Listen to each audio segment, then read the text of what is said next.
இந்த வெயில் காலத்துக்கு ஏற்ற உடலுக்கு குளிர்ச்சி தரக்கூடிய சத்தான ஆட்டுக்கறி கஞ்சி எப்படி செய்யறேன்னு பார்க்கலாம் வாங்க.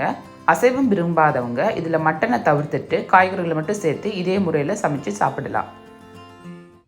அதுக்கு தேவையான பொருட்கள் என்னென்னு பார்க்கலாம் வாங்க. நான் இன்னைக்கு 1 கப் சிவப்பு பச்சரிசி எடுத்து கழுவி தண்ணியில் ஊற வச்சுருக்கிறேன். நார்மலாக நோன்பு கஞ்சிக்கு வெள்ளை பச்சரிசி சேர்ப்பாங்க, ஆனால் சிவப்பு பச்சரிசி சேர்த்தாலும் அதே சுவையை வரும். இதை நல்லா கழுவி தண்ணியில் நான் ஊற வச்சுருக்கேன். அதுக்கப்புறம் ஒரு பெரிய வெங்காயம் சின்ன சின்னதாக கட் பண்ணி வச்சுக்கிறேன். 2 பச்சை மிளகாய் எடுத்திருக்கேன். காரத்துக்கு ஏற்ற மாதிரி நீங்கள் பச்சை மிளகா எடுக்கலாம். அப்புறம் 1 டேபிள் ஸ்பூன் அளவுக்கு இஞ்சி பூண்டு விழுது. அப்புறம் கொஞ்சமாக பட்டை வகைகள் எடுத்துக்கிறேன். 2 பிரியாணி இலை, ஒரு 4 கிராம்பு, 3 ஏலக்காய், பாதி பட்டை எடுத்துக்கிறேன். அப்புறம் 1/4 கட்டு புதினா, 1/4 கட்டு கொத்தமல்லி, தேவையான அளவு உப்பு, ஒரு 1/2 டேபிள் ஸ்பூன் அளவு வெந்தயத்தை தண்ணியில் ஊற வச்சுருக்கிறேன். 1/4 டேபிள் ஸ்பூன் அளவு மஞ்சள் தூள், 2 டேபிள் ஸ்பூன் அளவு நெய் எடுத்துக்கிறேன். 1 கப்புக்கு 1/2 கப் பாசிப்பயிறு எடுத்து நல்லா பொன்னிறமாக வறுத்து தண்ணியில் ஊற வச்சுருக்கிறேன். ஒரு 200 கிராம் கேரட் சின்ன சின்னதாக கட் பண்ணி வச்சுக்கிறேன். ஒரு தக்காளி, அதுக்கப்புறம் ஒரு 200 கிராம் அளவுக்கு மட்டன் கீமா இதில் நான் சேர்க்க போகிறேன். அப்புறம் ஒரு 200 கிராம் பீன்ஸ் இதில் எடுத்துக்கிறேன். அதே மாதிரி 1 கப்பு கெட்டியான தேங்காய் பால் எடுத்து வச்சுருக்கேன். இப்போ நாம் இதை எப்படி செய்கிறேன்னு பார்க்கலாம் வாங்க. முதல்ல நாம் நோன்பு கஞ்சி செய்கிறதுக்கு அடிக்கனமான கொஞ்சம் பெரிய பாத்திரமாக எடுத்துக்கிறேன். இதை நான் சட்டி காஞ்சதும் இதில் ஒரு 1 டேபிள் ஸ்பூன் அளவுக்கு அதில் நல்லெண்ணெயும் எடுத்து வச்சுக்கிற 2 டேபிள் ஸ்பூன் கீயையும் நான் இதில் சேர்த்துக்கிறேன். எண்ணெய் காஞ்சதும் நம்ம எடுத்து வச்சுக்கிற பட்டை வகையில் இதில் நம்ம சேர்க்க போகிறோம்.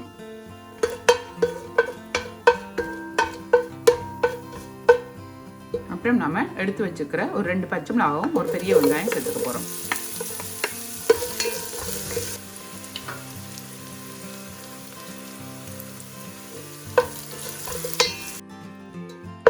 வெங்காயம் நல்லா வதங்கினதும் நம்ம எடுத்து வச்சுக்கிற இஞ்சி பூண்டு விழுதை இதில் நம்ம சேர்த்துக்க போகிறோம். இஞ்சி பூண்டுலேருந்து பச்சை வாடை போகிற வரைக்கும் நல்லா வதக்கிட்டு இப்போ நம்ம எடுத்து வச்சுருக்கிற 200லேருந்து 300 கிராம் மட்டன் கீமா இதில் நம்ம சேர்த்துக்க போகிறோம்.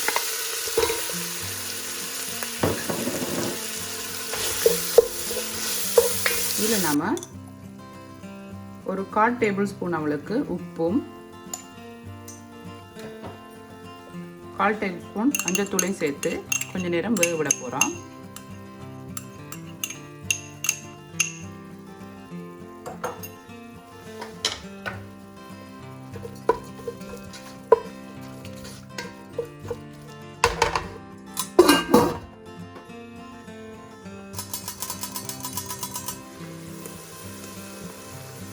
இப்போ நம்மளோட மட்டன் ஓரளவு நல்லா குக் ஆகிடுச்சு. இதில் நாம் பாதி கைப்பிடி அளவு புதினா, கொத்தமல்லி,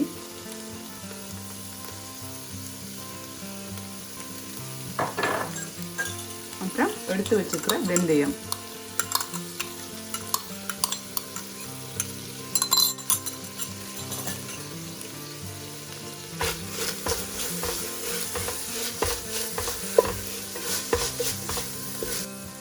இதில் ஒரு தக்காளியை நம்ம சேர்க்க போகிறோம். தக்காளி சேர்த்ததும் கொஞ்ச நேரம் மூடி போட்டு தக்காளியை வேக விடணும்.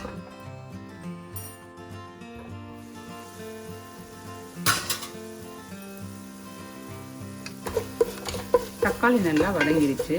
இதில் நாம் எடுத்து வச்சிருக்கிற காய்கறிகளை சேர்க்க போகிறோம். தக்காளி நல்லா வதங்கிச்சு. இதில் நாம் 200 கிராம் கேரட், 200 கிராம் பீன்ஸ்,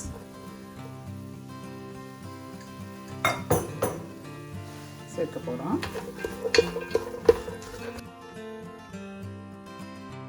இதில் நம்ம எடுத்து வச்சிருக்கிற பாசிப்பயிரையும் சேர்த்து வேக விட போகிறோம்.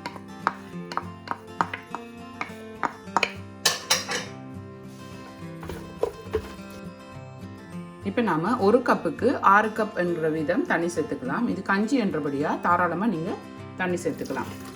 காணாமல் இருந்தாலும் நீங்கள் திரும்ப தண்ணி சேர்த்து இதை நல்லா வேக வைக்கலாம். இதில் வந்து நான் கொஞ்சமாக உப்பு சேர்த்துக்கிறேன். உப்பு சேர்த்து நாம் நல்லா வேக விட போகிறோம்.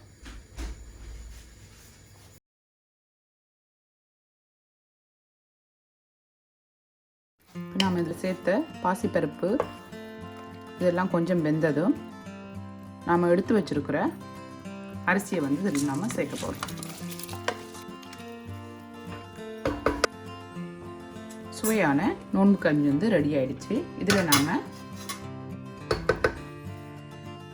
இப்போ நாம் எடுத்து வச்சுக்கிற கெட்டி தேங்காய் பாலை ஊற்றி நல்லா கலக்கி விட்டுட்டு தேங்காய் பாலை கொதிக்க விடாமல் அடுப்பை ஆஃப் பண்ணி விட்டால் சுவையான கஞ்சி ரெடி. கடைசியில் கொஞ்சமாக கொத்தமல்லி தூவி நம்ம எடுக்க போகிறோம்.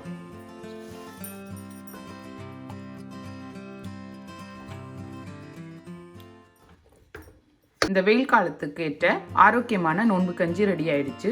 நீங்களும் இதே மாதிரி செய்து பார்த்து ஆரோக்கியமாக இருங்க. தேங்க்யூ.